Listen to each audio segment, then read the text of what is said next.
G'day guys, I'm Jess Skarratt. Welcome to Surfing Australia TV. It's awesome to have your company. We've got a cracking show planned for you today. From an Aussie tradie who rips, a legendary surf photographer, some of Australia's best juniors, and we'll be even giving you some tips to improve your surfing. Take a look at what you can expect.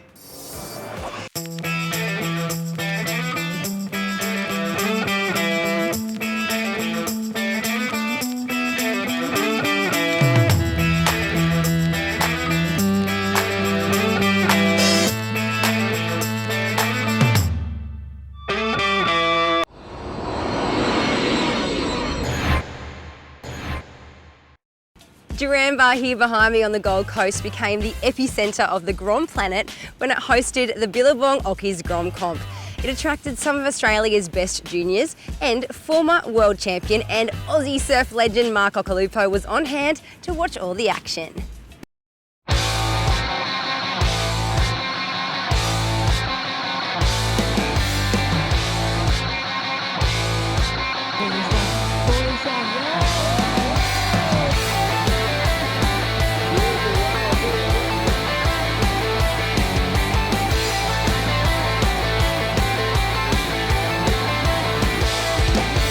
I'm really proud. It's been 12 years now and it's the most prestigious one going around. There's a lot of other junior events, so I'm really happy with that. You know, it's D-bar, so the waves, they know they're going to get really good waves. Competition's really hard and this is the one they want to win. I'm really proud of it, and I'm grateful for Billabong for doing it.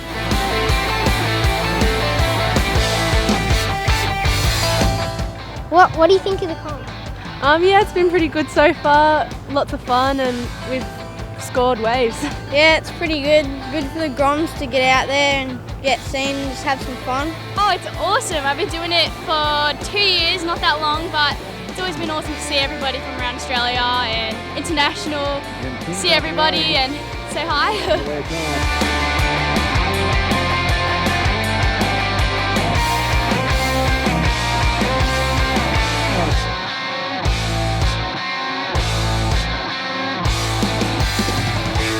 Over the moon.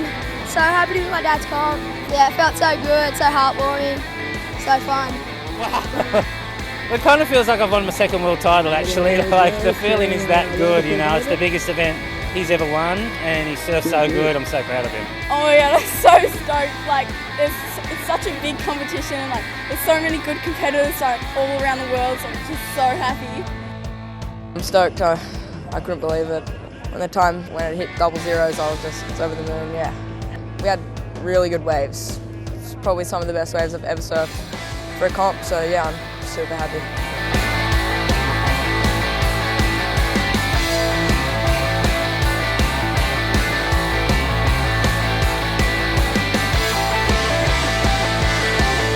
Yeah, no, I'm pretty stoked with that. I was real frustrated, kind of 4 minutes ago, needed a 7. I just seen the big section, I thought I'd just go for a fluky one and just managed to pull it off, so yeah, stoked.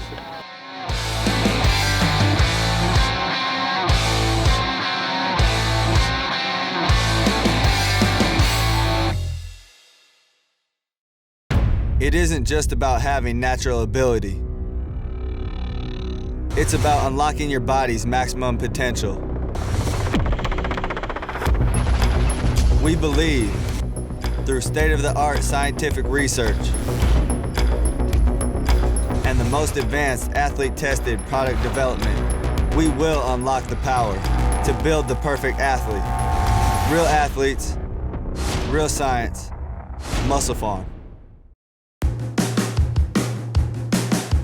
I'm your average surfer, I guess. Yeah. I actually didn't know that coaching was available to people that were just recreational surfers. I feel like a lot of the time I'm missing out on the best part of the wave. And they pointed out a lot of my weaknesses and it really improved my surfing pretty much instantly. Become a better surfer. Get online, book a camp at surfingaustraliahpc.com.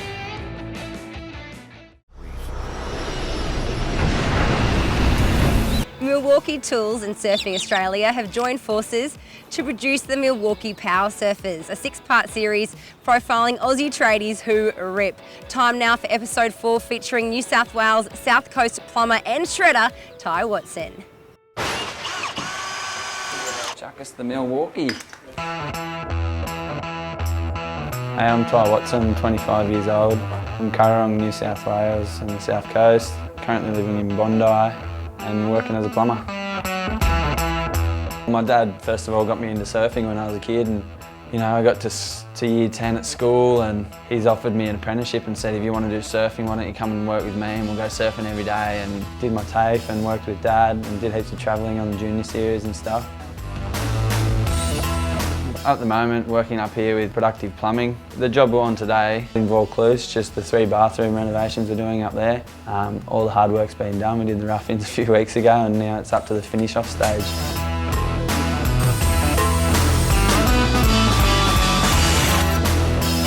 Pretty awesome drills. They're 5 amp hour batteries, they just, you know, go forever. Never even have to recharge them. You know, once a week, twice a week, which is pretty good. I'm loving the grinder as well. It's got a real steady hand to hang on to. All real solid. Chad, my new boss up here, he's actually family friends from down home. Kind of taking me under his wing in the city, I suppose. Yeah, he's really good and lenient and always lets me go surfing. It's a bit flexible, you know, he wants to compete and sometimes he travels overseas for comps and whatever because he's still on the QS. If he's got to work back or he's got to work weekends when the surf's not good, mate, he's first to put his hand up. Oh yeah, and when the waves are good, I just do strike missions straight down the coast, you know.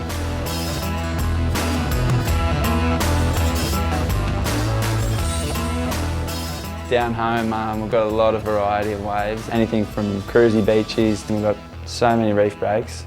As I was growing up, it's been a pretty uncrowded place, been a lot of surfs down there by yourself, but lately everyone from Sydney's been getting onto it and it's been getting pretty busy. Enough of this, let's go see what the surf's doing.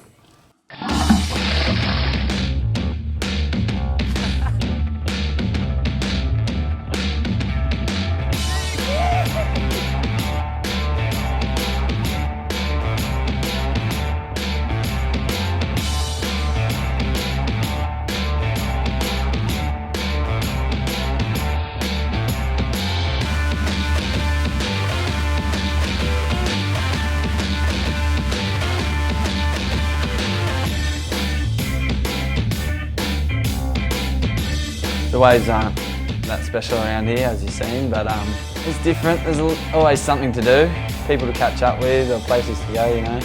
I don't mind it.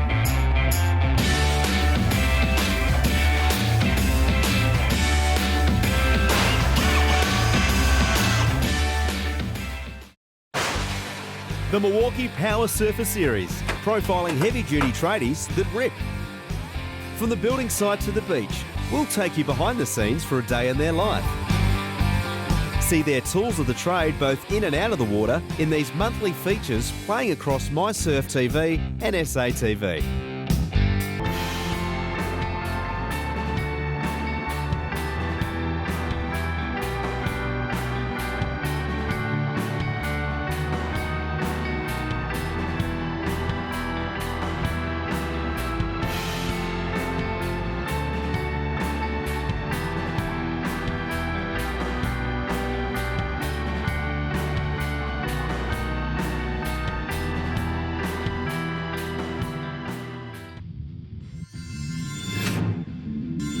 The team at MySurf TV always go the extra yard to bring us epic surf stories from around the world. But it's not just about awesome surf footage. They'll even give us a few handy hints to improve our surfing. Take a look.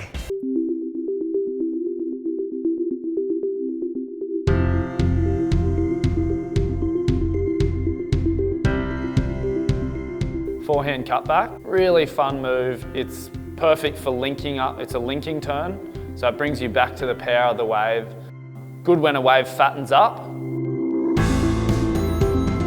A really good forehand cutback is one smooth on-rail carving turn with a big rebound, and then ideally you get a nice high finish off the foam or the lip.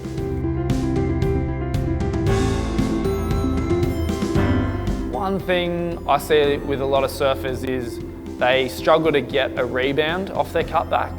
And usually this happens because at the start of their carve, they push too hard and they extend their legs out too soon, the board comes off rail and you lose that speed that you need to get all the way back to the whitewater.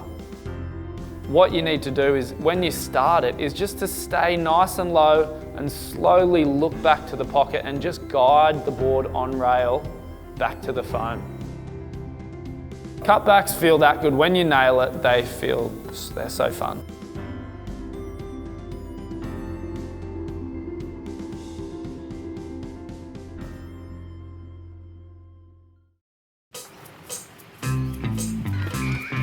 Early morning netball, it's sideline coffee time. The boys begin stretching. Soccer's next, let's ride. Need another latte to cheer on the team. Dad and the 4 kids exhausted. Mum will be up for a week. Introducing the all-new Kluger, Australia's latest and greatest place to raise a family. Coffs Harbour is gearing up for the largest gathering of surfers in the country when the BCU Australian Surf Festival commences from the 31st July. Over 500 surfers from around Australia will contest the 3-week surfing festival. National titles will be decided in Open Surf Masters, Longboard and Logger divisions, and the Australian Bodyboard titles will run for a second time. Visit AustralianSurfFestival.com for further event details.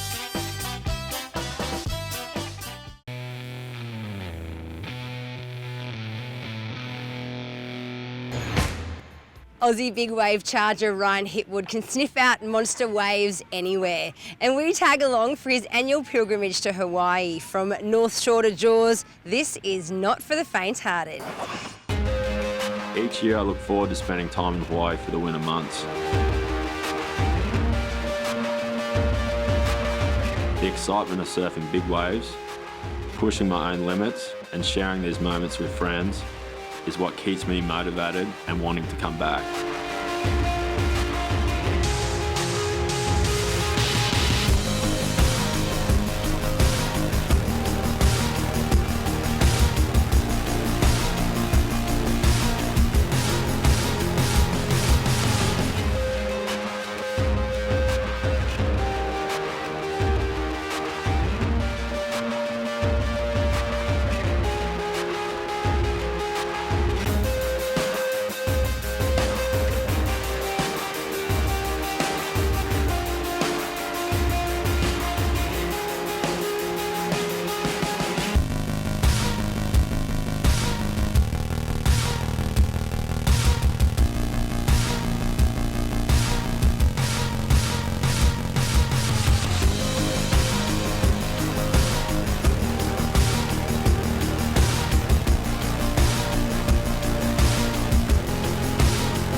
We've got some more great stories now from the team at My Surf TV. First, we sit down with legendary surf photographer Teddy Grambo. Then we're bringing back the good vibes with Morning of the Earth creator Albie Fowson and surfboard shaper Mitchell Ray.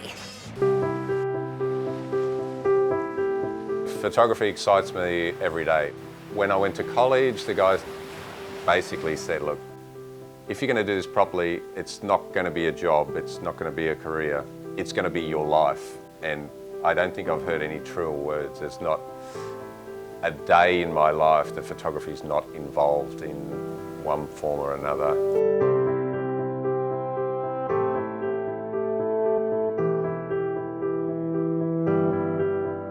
I think to me, photography has become about the journey, it's about emotion, it's about achieving the technical excellence that you can to put your own stamp on something. When you photograph something that's been photographed a million times and you come up with something unique, that's when it's a really exciting thing too. And I've been really privileged in the trips that I've done. Iceland, shooting a heated wetsuit where the guy's jumping off an ice floe and I'm swimming in the middle of this river, and it's bizarre locations. I photographed the statue Christ over Rio, and it's like, it's a bit of a wow shot out of a helicopter.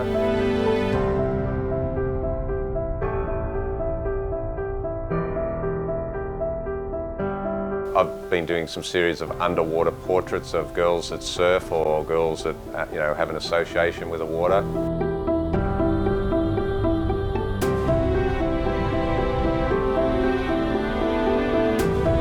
Sitting there with gorillas in Africa, getting to do portraits of Mick Fanning with gorillas.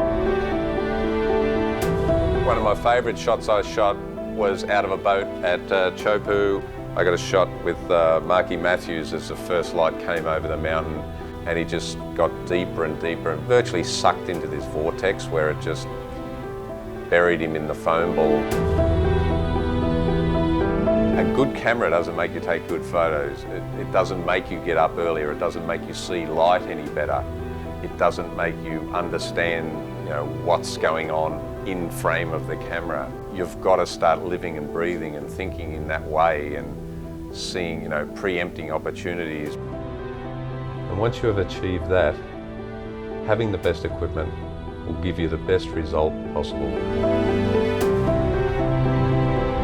Once you get that shot, that's that one shot that we're after. And it's like this little carrot that drags us around the world, It's like, I'm going to get it, I'm going to get it. Just one more time, I'll have another go.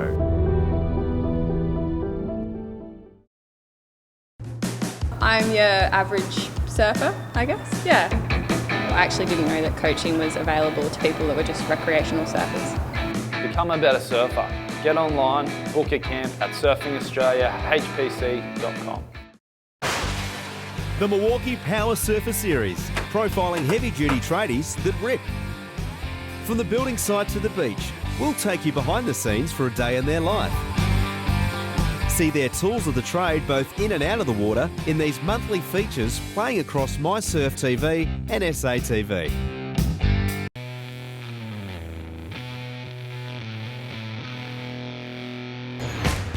Time now to bring back the good vibes with Albie Fowson, Mitchell Ray and their Buddha sticks.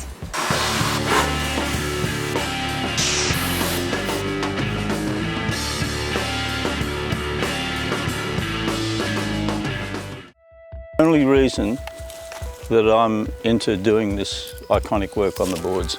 I mean, Mitchell makes great boards and I'll ride his boards anyhow. But having these images in the lineup and out there, really healthy. If you can do that with surfboards that are basically all chemical based, but we're converting that energy by using these iconic images. It's only a small drop in the ocean, but it's a really contributory, healthy drop. We've been talking about this project for years, and it's been such a joy to work with Albie. And these iconic images, like Albie's actually travelled right through Tibet and the top end of Asia and Burma, and these are all his own images, and they carry the spirit. I didn't want to go around the block making other surfing films. So I kind of just wandered for a few years. Ended up making 6 films on festivals through the Far East. And one of those films was a film in Tibet. Went up there for 2 or 3 months to film this sacred festival on the western border of Tibet called the Wesak Festival. It's usually held in May full moon, and it's to celebrate the birth, death and enlightenment of the Buddha. And it's in this secret valley, and it had never been filmed before. There's no maps, we didn't know where to go, we just knew it was over there somewhere. We picked up this old llama. Didn't look like he was a llama, it was just this old Tibetan sitting on the side of the road. It took us 2 weeks to drive across Tibet. The llama was getting a bit impatient, he wanted to get there, but we didn't know he was the llama. We drove up to the mountain, and then he guided us into the valley. And it turned out, when he actually started the proceedings, that he was the head lama. He just gave us the nod, and we filmed the festival.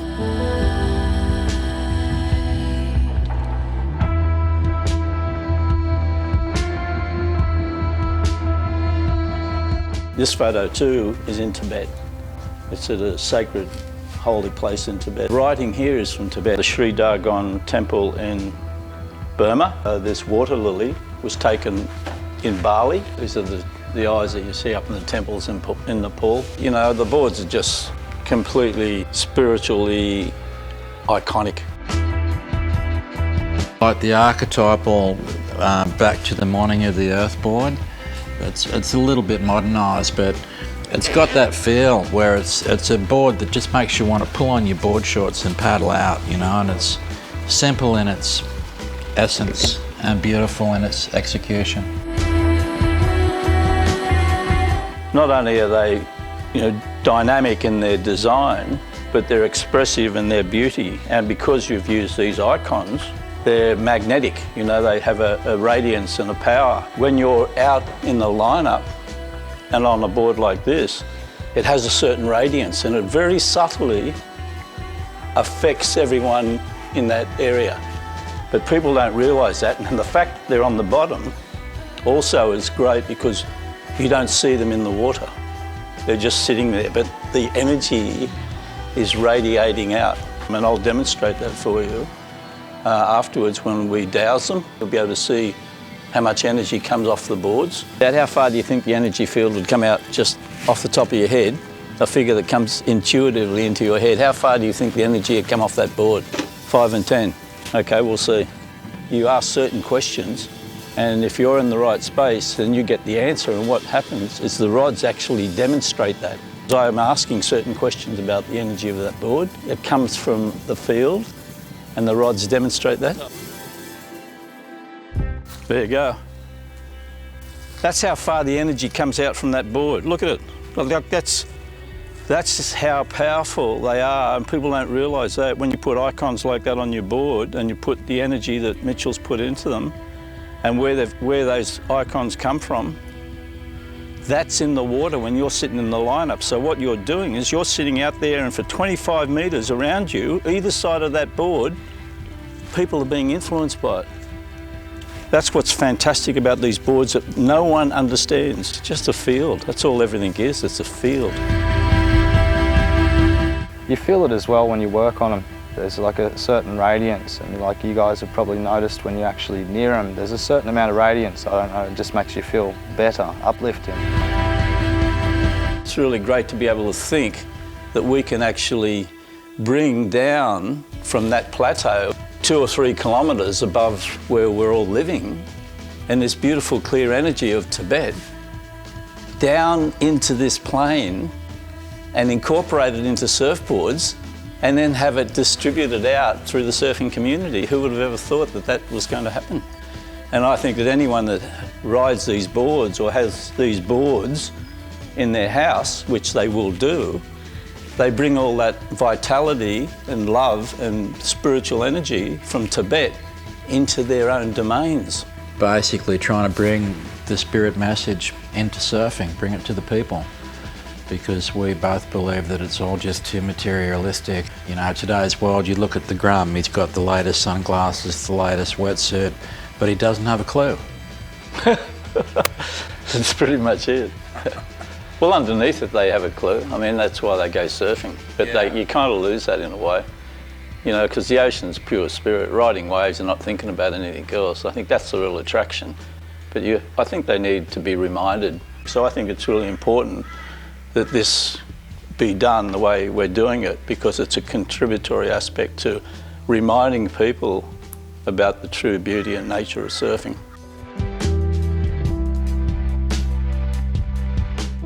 You know, you get it from being in the ocean, you don't get it from being out of the ocean. I went overboard when I was 15, that was it. When I got my first surfboard, I never really came back.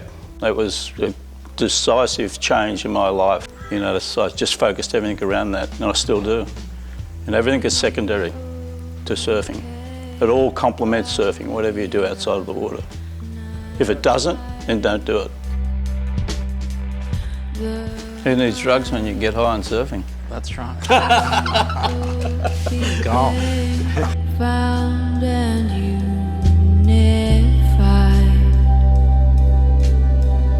unified. You can watch those stories again and loads more videos online at mysurf.tv. I've been surfing for sort of about 4 years now. I would say my ability level is average, which is why I've come here to sort of improve the way I'm surfing. Become a better surfer. Get online, book a camp at surfingaustraliahpc.com.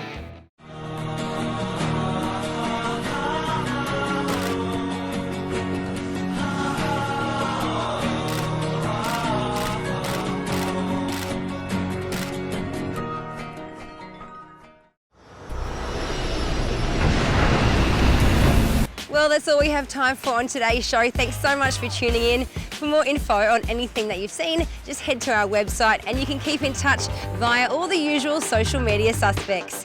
I'm Jess Skarratt and I'll see you next time for more Surfing Australia TV.